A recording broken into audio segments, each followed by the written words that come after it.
Hello everyone, my name is General Fancy Pants, and welcome back to the Kingdoms of Amalur Reckoning. When we last left off, we just barely made it out of the Well of Souls, where we were brought back to life. So here we are, in the open world, and as you can see it is beautiful, absolutely beautiful. Yeah, so I am currently playing as kind of a mage type. Actually, I'm going to switch this out a little bit. I'm going to make my, oh, I can't. Okay, interesting. I was going to make this staff my main weapon, but apparently I can't. So I think what I'm going to do is I'm just going to leave it as the sword as the primary. And my secondary is going to be my birch staff that can do some fire damage. And let's see, what else do we have going on here. I got this nice little ring that gave me a little more health. And then I got some consumables, so some healing potions. The serpent venom, which does plus 10 poison damage and poison damage percentage. Let's see, increases the damage you do with poison-based attacks. Okay. And then this decreases damage from poison received by 25%. Alright, interesting. And I have all sorts of items in here, bones and lockpicks and skulls and things like that. The Sagecraft pouch has some shards which are used for crafting. Kind of the cool thing about this inventory system is, let's say I have, well, not let's say, I actually do want to get rid of these, but so I have these iron daggers and this longbow I don't really want anymore. As you can see on the bottom where it says A to equip, X to compare, Y to add to junk, and then B is to escape out of here. Well, if I hit Y to add to junk, it looks like it leaves my inventory like I dropped it, but actually it goes into this junk section here, and that's where it goes. So when I go to a merchant, I can automatically hit sell all junk, and it will just sell everything in that one little folder in there, or that junk category. So that's really handy, so you don't have to keep going through and just hitting sell. You can just throw all the stuff you want to junk out into the junk. And as you can see, there's things we can harvest. There's these flowers. I may or may not be able to harvest it. You do need certain skills to harvest certain levels. But as it is, I did get it, so I don't have any active quests right now. And I can level up. Sweet. Alright, the quest log contains all of your quests. You can set your active quest by selecting a quest and pressing A to get the quest for the quest. And it looks like all I have is this one, so we'll just do that. And there's obviously, as you can see here, there's various types of quests. There's a faction, side quests, and tasks, and obviously your main quest line. So right now, we want to speak with a Fate Weaver in Goreheart, which I do not know what a Fate Weaver is yet. Just before Hughes escaped, he told me to find a Fate Weaver named Agarth in the town of Goreheart. This Fate Weaver should be able to shed some light on my condition. Okay, whoops, I forgot to level up. So, here's the level up screen. As you can see, there's various skills. There's alchemy, blacksmithing, detect hidden, dispelling, lockpicking, mercantile, persuasion, speech, sagecraft, and stealth. So I can just read through these real quick. Let's see. Alchemy basically is your chance to harvest regions, which are basically like those plants, and it allows you to, let's see, just want to make sure I have this right here. Okay. I think this allows you to make like potions and things. Blacksmithing is to make weapons and armor. Detect hidden. There's, let's see, enemies and characters displayed on the mini-map. Increases the amount of gold found as you explore the world. Detect hidden. The higher the skill goes, you'll actually see various icons on your mini-map that are hidden, like a fallen log might be hidden, has some hidden loot in it, and things like that. Dispelling is there's kind of two different types of locks on a chest. One is a magical lock, and then the other one is just your standard lock that you pick, which lock picking takes care of that. The higher that, the easier it is. But dispelling is kind of this thing where it's a little mini game where there's a magical thing that kind of goes in a circle, and you have to hit the wards at a certain time. I'm not really good at it. I haven't figured quite out how to do that well yet. Lock picking is kind of like other games where you move your lockpick around and then you have to hope that it's in the right spot or else it'll break. Kind of similar to, like, I don't know, Fallout or Skyrim, that kind of thing. Mercantile improves the buying and selling of gold, and this also, let's see. Okay, I will just improves your sale and buying power. Persuasion, that was what I was talking about earlier in the last video where that green dialogue popped up, and that 5% chance, if you remember that one. Persuasion will up that percentage of success, and it looks like your bribe costs or crimes are decreased by 20%. And then there's the explaining that your persuasion chance goes up. Sagecraft, better quality shards, which are used for crafting. And then stealth is obviously stealth. So, with that being said, since I'm going to be kind of a magic person,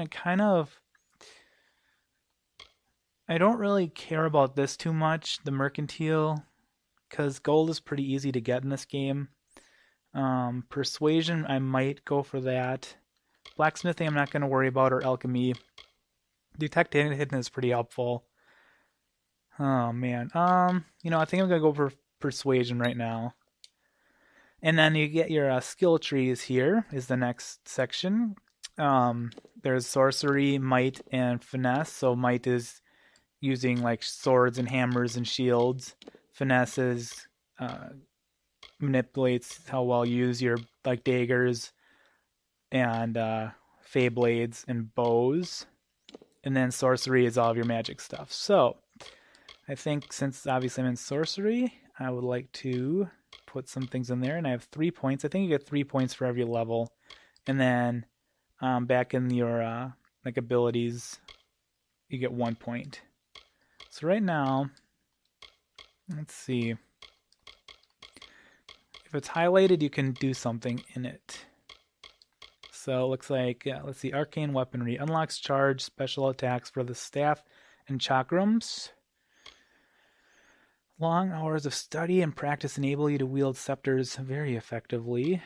You've learned to channel incredible amounts of energy through your staff, increasing its damage output considerably. And then, as you can see, to unlock these other things, you need a certain amount of points in that particular ability tree. So, like, this needs 5 points, which, as like on the top, you can see sorcery, and then parentheses 1. Once that 1 hits the 5, then that'll unlock further up the skill tree. So I think I'm going to actually go with this one, and actually I'll just do all of it that one. So right now I can do 8 physical damage with staves, and then 15% damage with staves. Okay. So we confirm that, and that's the leveling system. And I see all sorts of crates that need to be destroyed. All these crates must die. Oh, that's right, and these little urns can be destroyed, or vases, or whatever you want to call them.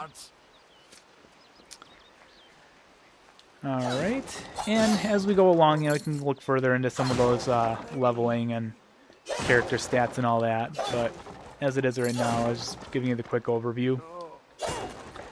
So, here's another shiny. Oh, see, I just didn't get that. No regions found. Some regions are more difficult to harvest than others. Invest in the alchemy skill to improve your chance of getting a regent. And as you can see down there, I don't know if you can see off in the distance, there's a kind of bubbling area of water. That's a place where you can dive in, and there's an item in there, or gold or something, but you can jump down from these little planks get into the water. You can swim. Can't go underwater, but we can swim.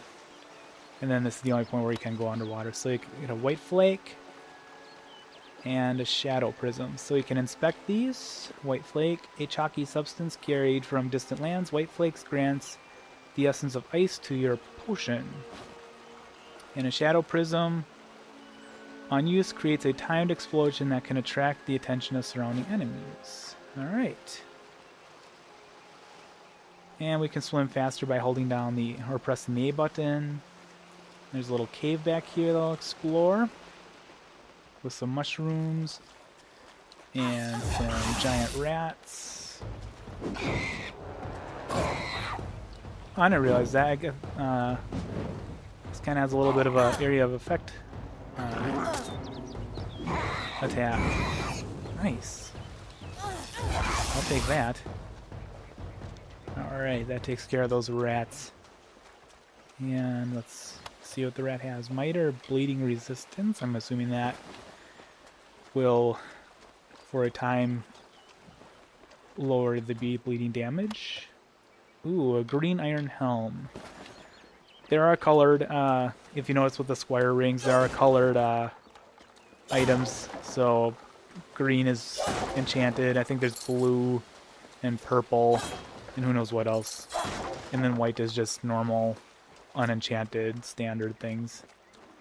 Alright, so here's the lockpicking kind of tutorial, I guess. It shows the difficulty level. This is very easy in this case. My lockpicking skill is 0. And it shows how many lockpicks I have, so I have 22. You can force the lock for a percentage of chance that it'll be successful. At 10%, that's pretty low, so I'm going to take my chances and do it manually. So as you can see, I hit the right stick back and forth to manipulate the lockpick, and then I just move this over, and so I just broke it. So you can kind of see the lockpick shaking around a little bit, and then it broke. So it looks like that. Ooh, oh, no. Okay, that was almost right. If you're fast enough, you can save your lockpick. There we go, that got it. So we have a green iron cuirass. I don't know how you say that word. Cuirass. Cuirass, I don't know. Some more bleeding resistance potions. A tinder twig. What's that? Tinder twig is rather ironically very difficult and light.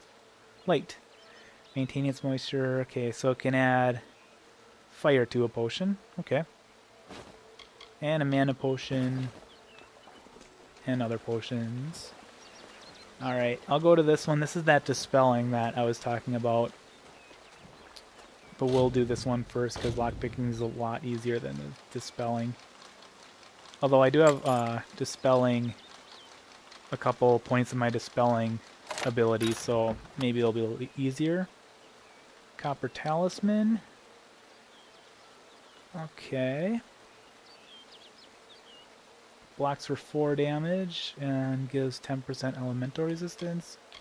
Scarwood bark. Let's see. Adds damage to a potion and then a minor mana potion. Alright. So here's the dispelling. I have a 40% chance of auto attempting. My dispelling skill is 2. So as you can see, okay, there we go. Tutorial.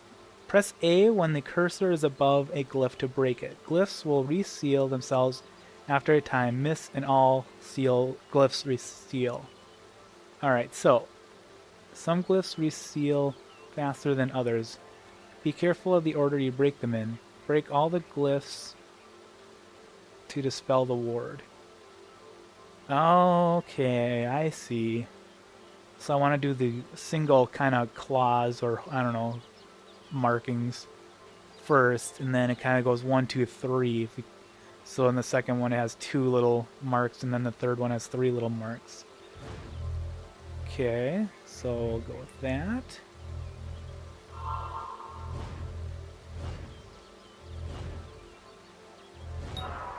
Oh, I just failed it. Let's try that again.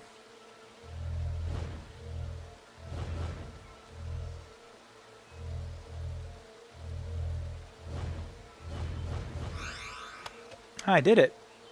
Okay. Okay. So we get a numbing staff, numbing daggers, and a mana potion. Take it all. Oh, I failed it again, but it opened up. Oh, I took some damage, I think. Okay. If you fail to, I think it'll damage you. But let's see if that, I think this was a little better than what I had, the, talisman. I should go through and throw those all in my junk. Okay. Oh, okay, see, it's more for sorcery anyway, so blocks 4 damage. Oh, that's cool. Nice. So I'll throw that into the... anything that I don't have equipped and is not as good, or I don't need it. Leggings aren't needed for me.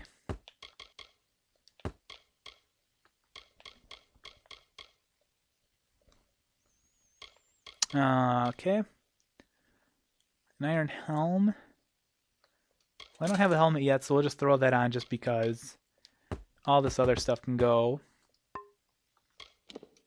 Let's see here. The daggers I don't really care about. Oh, see, now I can put a... So what is a... Why can't I... I wonder if it's because it's already equipped. But that's pretty decent. Fire damage and ice damage. So now I have 2 staffs basically equipped. So we'll throw that sword into the junk pile. Let's see, consumables. Alright, so I can map these to my radial, if you remember that from the last video. So we'll put that up there. And then that right there. Oh wait, I don't want bleeding resistance. How do I clear that? Mana potion. There we go.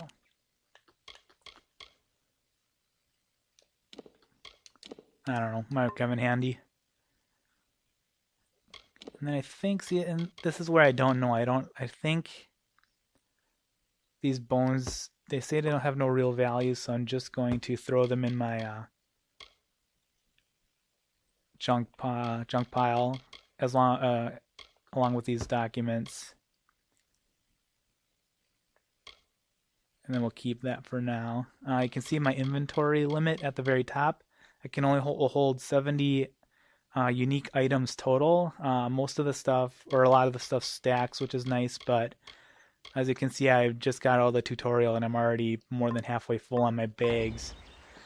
So, yeah, inventory management is a little tricky in this game because it fills up quick.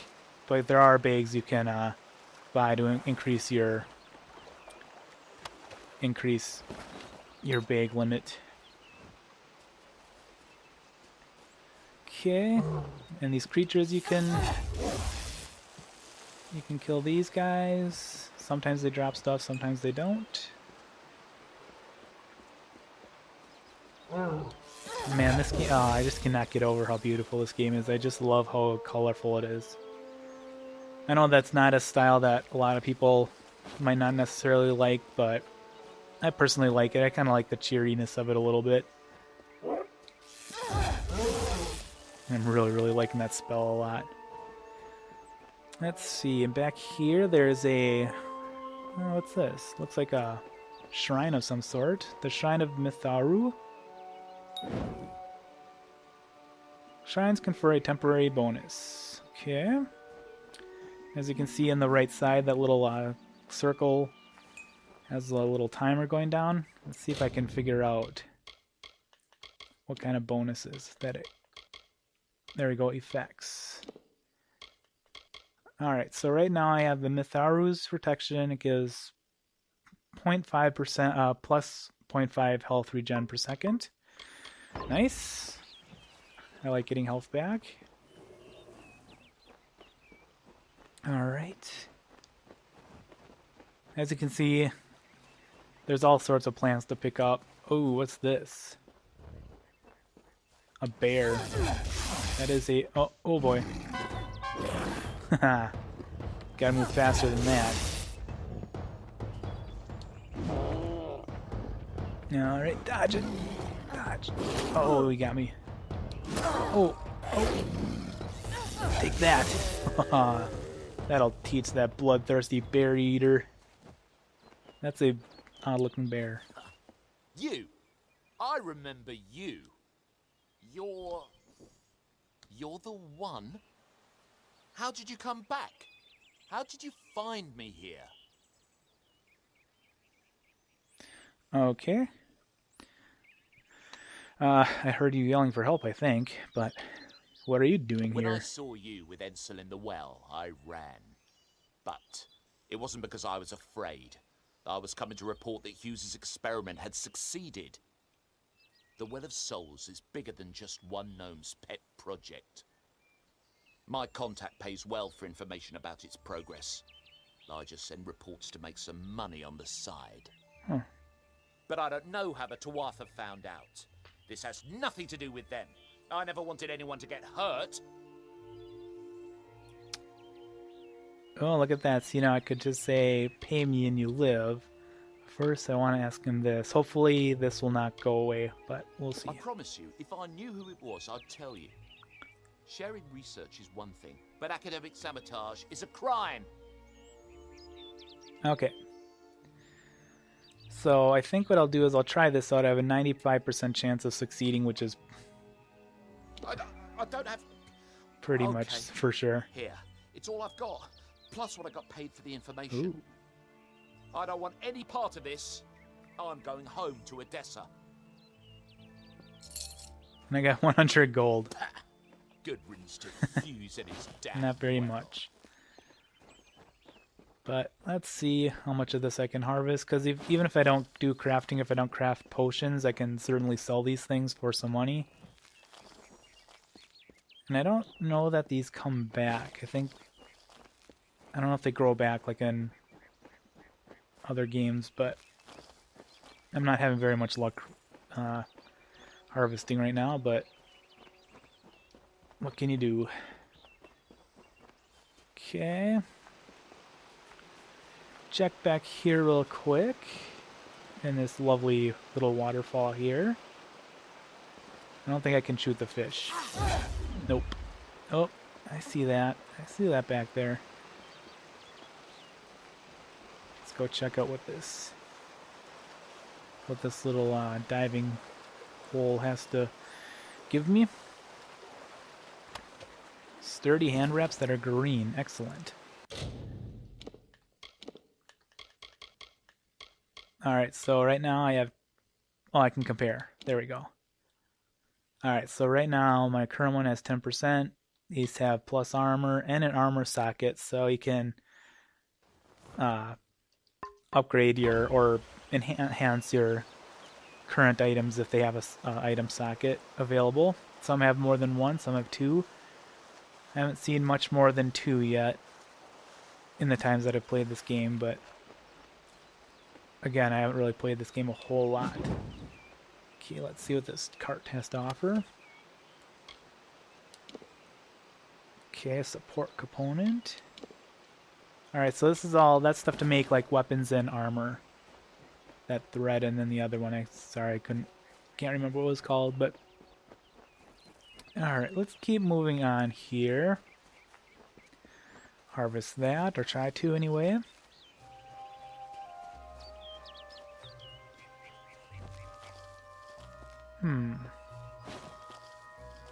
Yeah, it looks like only certain ones I can consistently harvest. Nothing really back there. There is a cave system back there, but I'm going to wait to go to that in a later episode.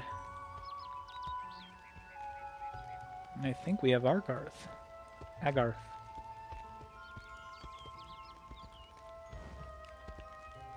You've come from the tower, haven't you? Name's Agarth. Maybe you can help an old fate weaver, eh? Maybe. Alright, what's a Fate Weaver? Hughes sent me to find you. There's trouble at the tower. What's a Fate Fate Weaver? Weavers look at the great tapestry of fate. The threads will tell us how a life will unfold. But knowing the future and being able to change it are two very different things. Hughes sent me to find you. Did he? Poor old Fomerus Hughes. He respected the way the world works. What a shame. He's probably dead by now. Probably. What makes you think he's dead? The cards told me that the Well of Souls would work, but Hughes' success would come on the day of his death. He took it pretty well, honestly. Although we did a lot of drinking after that. Ooh. Alright, the cards? You really don't know much, do you? No, I'm pretty ignorant. A Fate Weaver taps into the threads of fate and channels that energy through a focus. My order prefers cards. The cards are unique to each Fate Weaver, since we all see the weave differently. Okay. Can you give me some help? I suppose I could spare a little help in memory of Hughes, or in celebration of his success. Whichever. Whatever. Nice. Receive a greater mana and health regen potion. It just woke up in the tower. You're the one. Then that means it all makes sense now. The cards this morning. I drew the Gravedigger, the Running Man, and the Beast. Prepare yourself. They're coming. The Gravedigger, the Running Man, and the Beast? Oh boy. Yeah, alright. Alright. I don't know what I was doing there. I was just randomly running. Ugh. Perform special attacks and defeat enemies to gather threads of fate energy. And that's in the upper left hand corner. You see the red and that purple and the blue bar. The fate threads of fate energy are as that purple bar.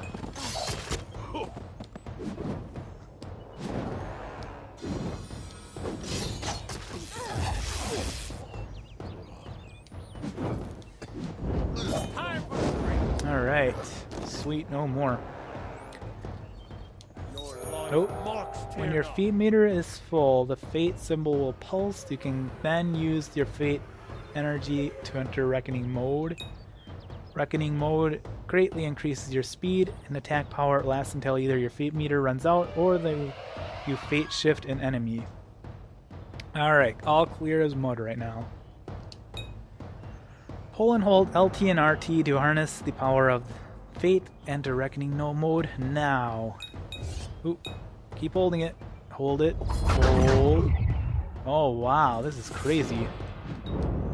After you defeat enemies in reckoning mode, their fates will begin to unravel. That does not sound very nice. I mean, I don't mind, just as long as it's not my fate that's getting unraveled. Move near an unraveling enemy and press A to perform a fate shift. This uses your remaining fate energy to destroy all unraveling foes and grants you an experience bonus. I always like experience bonuses. Oh, yuck. Oh. Yes, 100% XP boost. Or bonus. Nice. I'll take that. Any day. Alright, where did my little friend go? There he is. What? How? What are you? The threads of fate. And the threads of fate? I've seen them before, but I've never seen anyone manipulate them like that. You just changed how the world was supposed to work. How did you do that? I am Neo from the Matrix. I don't know. I just did it. Fate is the will of the gods. No mortal should be able to change it. How is that even possible? Why? Come here. I'm going to do a reading. You might be able to change the threads, but fate will still have a plan for you. I promise not to tell you if I see your death. You can tell me my death. It's a video game. All right. I was going to say something, but I can't remember what I was going to say. Do you always see death? It's a gift. Some people paint landscapes, other people write poetry. I peer into the weave of fate's tapestry and see people's deaths. It's kind of like that one lady from Harry Potter series. I can't remember her name, but every time she did a reading, it was always someone was going to die. Is this why Hugh sent me? That would be my guess. He was an academic, but he had a proper respect for fate's plan, unlike most gnomes. Okay. Fine, show me my fate. Meh. You're nervous. Relax. This is what fate weavers do. I'll be seeing your place in the pattern of destiny. Who you are, what you've done, where your path takes you. Or, at least, I should be. You're real, right? I swear I haven't had that much. Milk? I'm real, you must be drunk. I am. Still, I've never seen someone whose fate was just missing. Not even when I was drunk as the king of ballads. Alright. This doesn't make sense. All mortal creatures have a place in the pattern. You should have one too, dead or not. If this is true, and I'm not saying I believe it, then your path is yours to determine. Interesting. Okay, so here's where that mix and matching thing comes into play. So as you can see, I can be a fateless one, which I have no fate. I can focus on being a brawler, an acolyte, or a rogue. As you get higher up, like let's just say like this very last one, you can be a mix of all three of them. And each thing gives you bonuses depending on which one you pick. So at the moment, we can only pick these three. So I'm going to pick the Acolyte because I am focusing on the sorcery. So this gives me 25% elemental damage and 10% mana cost reduction. So, perfect. What did you see? I can see the threads around you, but they're shifting, changing so rapidly, I can't make sense of them. Normally the threads would guide my hand to the cards, and I'd use those cards to see your pattern in the weave. But it just didn't happen. They wouldn't focus. So either there's something wrong with me, and there isn't, or there's something very wrong with you. And there isn't. What does this mean? It could mean nothing, or it could mean everything. The world is changing. You might be a sign of that. Or maybe the cause. You're waffling. I've never had a reason to doubt my own readings. But we should consult with Arden. He's not a friend, but he's got a good eye for the tapestry. I'll meet you at his home to the east. I'm going to see if I can be of any help to the wounded at the tower. Fair enough. Nah, you're not leaving so quickly at the moment. I got a lot of things to talk to you about. Alright. Let's start at the bottom. The Tuatha aren't like any Fae I've ever known. They're cruel, bloodthirsty, and savage. Why, they're practically human. Okay. Hughes? Hughes? Hughes was always an odd one. Curious and determined as any of his kind, sure. He never shut up about his work. But he always knew what was important. He didn't worry about dying as long as he knew he'd get the well working. Okay. Like I said, I'm going to try and cover everything in this game, or as much as I can find. So there's a lot of dialogue, so I apologize if this is really boring, but I don't know, it's kind of interesting, and you learn about the people and the lore of the game, and that's always fun to do in games like this, so let's keep going. Fate Weavers. The Fate Weavers were once a great, unified order of sages from all the mortal races. We foretold the destinies of kings and gods. But that power takes a toll. Nobody likes bad news. And all the news in the world is getting worse. The order splintered long ago. Now the old traditions are all but lost. And all I foretell is the fate of my beer. And I see it being empty soon. Gotta make a beer run. my fate? We are all threads in the tapestry of fate, measured, woven, and cut according to a great plan. Fate weavers undertake the task of reading those threads. Our title always was a bitter lie, since we have no control over how that tapestry is woven. But you do. And when a fate weaver looks at your place in the weave, we see only the shapes of what you may choose to become. Interesting. Arden! You can find Arden's little cottage in the middle of Yulven. Had to move there when he got run out of town. He's a damned good fate weaver, but that doesn't make you very popular. Especially not in dark days like these. Thanks, appreciate that. Once I was Agarth the Unyielding, the Blade of Avgrum. I wrestled the Colossus priestess and declined knighthood by the High King of the Fae. I was a hero of men, but that wasn't enough for me. I joined the Fate Weavers, hoping to find a way to conquer destiny itself. Turns out fate is the one thing I couldn't fight. What's wrong with my fate? That's just it. I don't know if you've got one, but that's why we're going to see Arden. He lives in a little hut to the east in Yulven. I'll meet you there. Sounds good. And goodbye. What could this all mean? Okay, I think I'm going to call it a video here. In the next one, we'll go check out Arden and see what he has to say. I hope you enjoyed this video. As always, please feel free to give it a comment and like it, or dislike if you so choose. And also subscribe. I'd appreciate all of those things. And I will see you in the next video. Until then.